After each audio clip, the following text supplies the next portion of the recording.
What is the inner work of love? Well, it is the title of my book, The Inner Work of Love: 10 Understandings for Lasting Relationships. It came to me as a download from the universe. After being a general life coach for about 5 years, I decided to niche into marriage coaching because I felt strongly that people needed help in this area. With all of my personal development and yoga teaching and my almost 40 years of marriage, I thought I might have something to add to the conversation. So once I made the decision and started rebranding myself, I asked myself, what do I actually know about marriage and relationships? When I asked myself the question, I started to write down a list of things that came to mind that were what I call understandings. So my list was about 20 things, even though over all the decades of my marriage, there have probably been hundreds of learning points and understandings along the way. So I narrowed those 20 things into 10 ideas that I thought could be helpful in navigating relationships. And what I found is that people have really been responding to this book in the most positive way.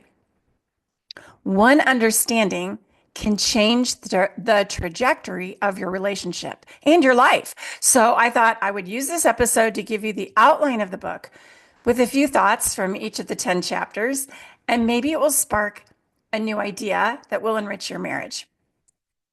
First, I want to say that this is a broad view of relationship understandings and doesn't fix any one specific issue, like attachment issues, for example. And if we had certain understandings about the way humans work, we might not need all the attachment theory information. Like if you are a nice person, people will respond one way. And if you are ornery, they will respond another way. So I'm not trying to be super simplistic here. I just want you to have an idea of what I mean by understandings. Understanding something helps us make minute by minute decisions, maybe even second by second. All right, we'll start with chapter 1, which is titled Healthy You, Healthy Us. This chapter illustrates that when two healthy, fairly independent people come together with like values, they have a higher chance of creating a long-term successful marriage. Healthy usually means that the family of origin was relatively healthy. Even if there was a divorce or discord and the partners or even the children at the time felt safe, secure, and loved, they were most likely able to express themselves. And even if they weren't, they found ways to adapt. Our innate intelligence tells us a lot. So even when our parents get it wrong or are off the mark, we can usually figure it out. It's much easier to navigate life when both people are healthy, but also self-aware, emotionally intelligent, and willing to be influenced. It is an advantage, of course, when you are educated and have a fairly high functioning individual and are a fairly high functioning individual, or coupled with another person who's very similar. So in chapter 2, I talk about the power of thought and creation. While we can't control what others do or say, or even whether they have legitimate authoritarian control over us, we can totally have control over our own minds. Viktor Frankl proved this after surviving the Nazi concentration camps. He wrote about this in his book, Man's Search for Meaning. Here are a few of his famous quotes.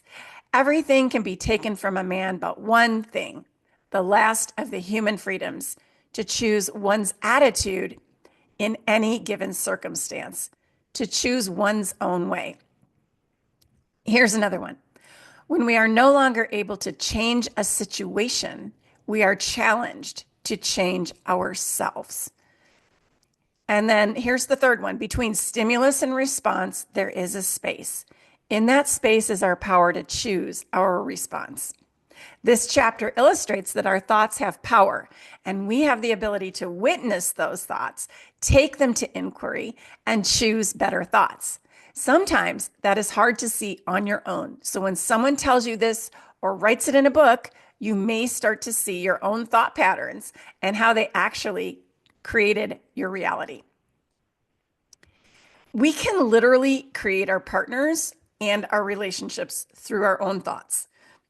If you haven't tried this yet, I recommend you give it a shot. I do not mean to manipulate here, and um, I mean to think for you to think beautiful, positive thoughts about your partner and see what happens. All right. Chapter 3 talks about identity and inner knowing. I have taught yoga for over 20 years, and one of the main teachings is that your purpose is to discover yourself.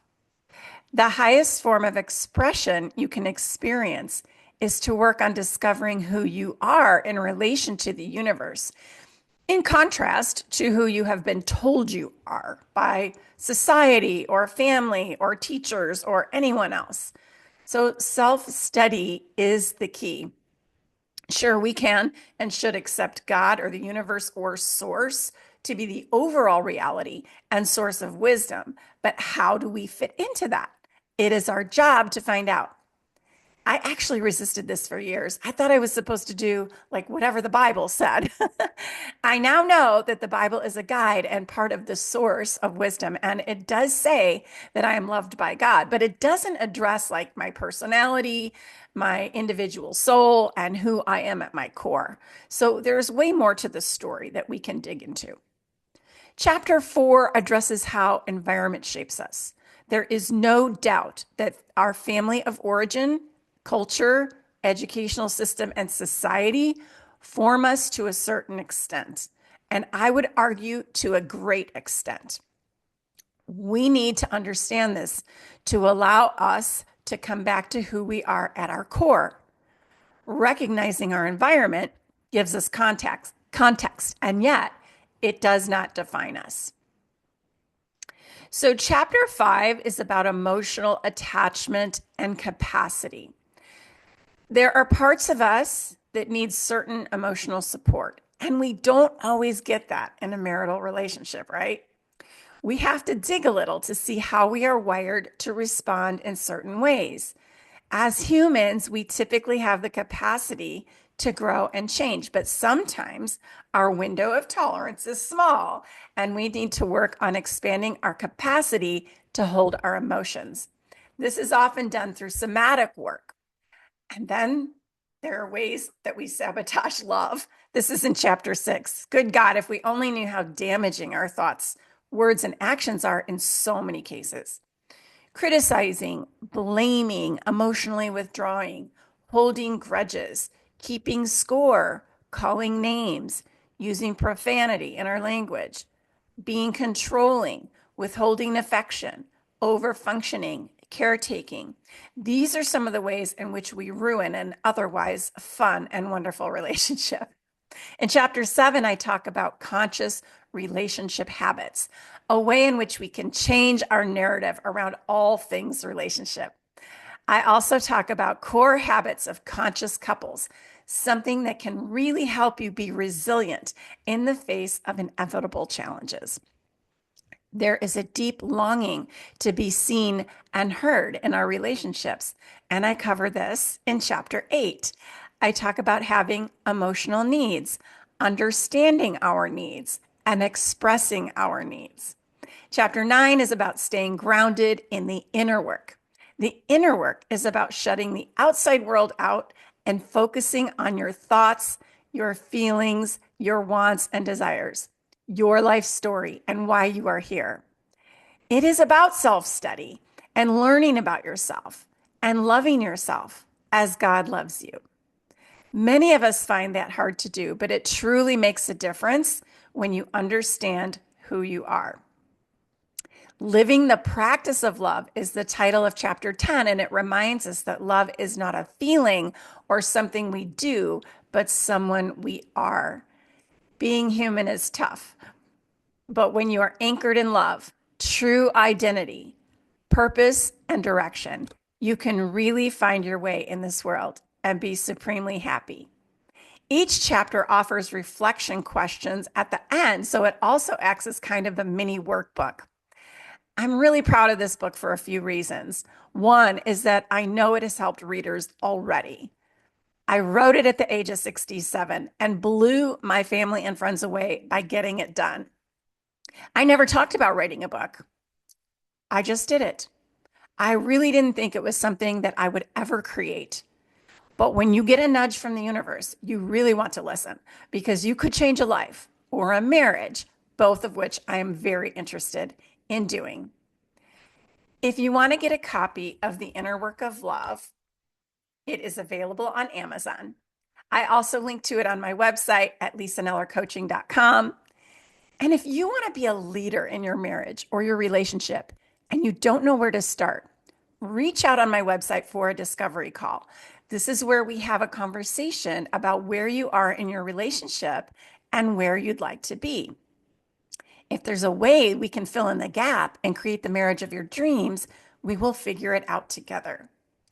It may happen in the discovery call. If you are ready for change in your marriage, go visit my site, lisanellercoaching.com, press on the discovery call button, and schedule some time with me. I promise you will feel safe, and there's no pressure or obligation to work with me. In the meantime, I send my love and encouragement for bringing mastery to your marriage for greater love, joy, and happiness. Thanks for listening, and have a beautiful day.